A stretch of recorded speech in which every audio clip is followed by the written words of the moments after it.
लगातार सरकार बड़े बड़े बिजनेसमैनों के दबाव में आकर के और लोगों के दबाव में आकर करप्शन के चलते आप इस तरीके से चीजों को इजाजत देते चले और आपने उसको रेगुलराइज कर दिया। वरना कैसे आप 2041 के मास्टर प्लान में अपने पहाड़ों को जानते हुए कि वो किस तरीके के पहाड़ हैं, कच्चे पहाड़, कमजोर पहाड़, सबसे यंग पहाड़ है हिमालय, उसमें आप इस तरीके की कंस्ट्रक्शन की आप अनुमति दे रहे हैं, तो फिर तो वही होगा। जैसे ही समय मिला प्रकृति को, उसने अपना रौद्र रूप दिखाया और आज वो तस्वीरें हम देख रहे हैं। 2017 में अगर समय रहते कार्रवाई हुई होती तो आज ऐसी तस्वीरें शायद ना देखने।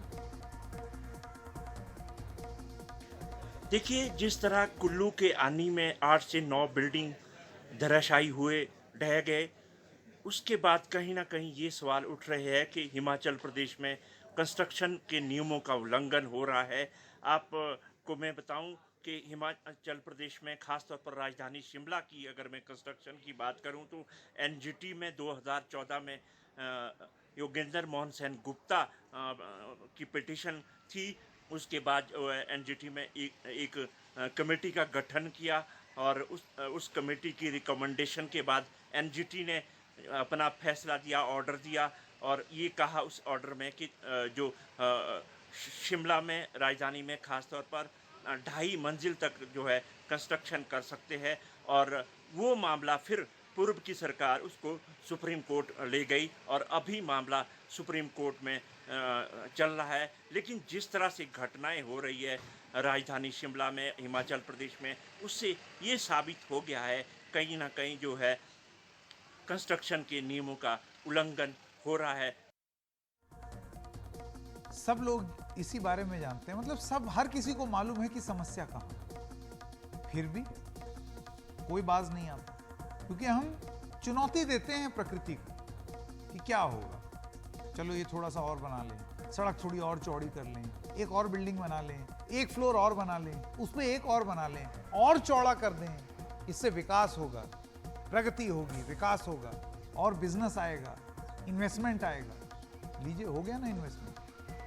प्रकृति के नियमों के हिसाब से इन्वेस्टमेंट किया होता तो ये तस्वीरें ना देखनी।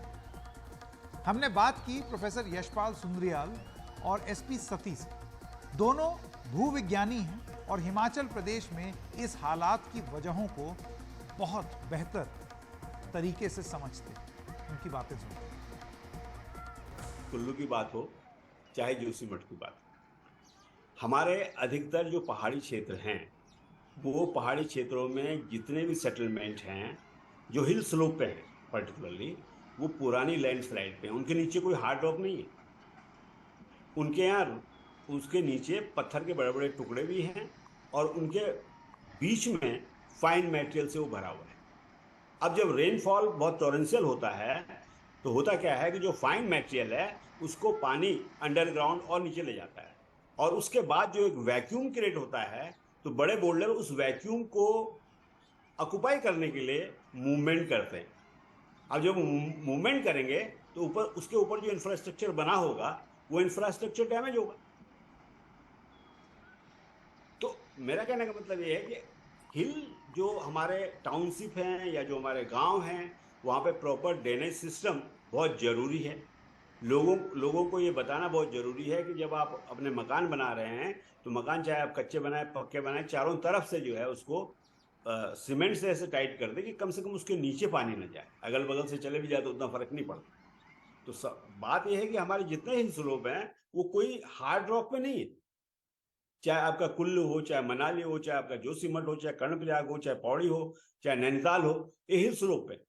और हिल स्लोप के ऊपर जो है काफी मोटी तय जो है वो डेब्रिस की है, जिसमें छोटे टुकड़े पत्थरों के भी हैं, मिट्टी के भी हैं, और जहां जंगल हैं उन्होंने उसको जकड़ा हुआ है। लेकिन फिर सवाल ये उठता है कि अभी कुछ दिन पहले मैं एक अखबार में पढ़ रहा था कि उत्तराखंड में क्या पूरे हिमालय राज्य में जो हमारे फॉरेस्ट हैं वो अभी घट गए हैं। और घटने का कारण ये था कि वहां बहुत सारे इंफ्रास्ट्रक्चर, जैसे उत्तराखंड में जो है रेलवे जा रही है तो आपने जंगल काट दिए, कहीं चौड़ी सड़क हो रही है उसके लिए आपने जो है जंगल काट दिए। तो सॉइल इरोजन, अगर आप पेड़ काटेंगे तो सॉइल इरोजन भी होगा। इतनी बहुमंजिला इमारतें बनाने की परमिशन नहीं मिलनी चाहिए थी, कैसे बना दी? कुछ वो अधूरी बिल्डिंगें भी दिख रही हैं, इसका मतलब कोई लिटिगेशन वाला इश्यू भी था। इसका मतलब ये हुआ कि ऑलरेडी ये बात डोमेन में थी कि ये टूट सकता है। मुझे किसी ने बताया कि किसी ठेकेदार ने खुद प्रेडिक्ट किया था कि ये बचेगा नहीं, कभी भी सारा का सारा स्लोप डाउन आ जाएगा। तो ऐसा पहाड़ों में हर जगह हो रखा है, ये तो एक वानगी भर है। आपने शिमला देखा, आपने जोशीमठ देखा, आप गोपेश्वर देखोगे, आप धारचूला देख रहे हैं, आप भटवाड़ी देख रहे हैं, आप धर्मशाला देख रहे हैं, आप कई जगह पहाड़ों के कई टाउन्स की ये कहानी है। कोई आज दरकेगा, कोई कल दरकेगा, लेकिन अगर ऐसे ही रहा तो ये हमेशा से ये होने वाला है। और इसके लिए जिम्मेदार सारे तंत्र के सारे अवयव इसके लिए जिम्मेदार है। और ये बहुत अनफॉर्चुनेट पार्ट है कि हम लोग न तो सबक लेते हैं और न इस पे कोई कार्य करते हैं। ये बहुत ही दुर्भाग्यपूर्ण स्थिति है। अगर हमने बतौर देश और बतौर सरकार और बतौर समाज इन तस्वीरों से सबक नहीं लिया, तो आप ये जान लीजिए कि ये पहाड़ों का और प्रकृति का तरीका है, वो आपको सबक सिखा देगा। कैसे हमने अपने पहाड़ों को अपने आंखों के सामने टाइम बम बना दिया, ये उसी की तस्वीर है।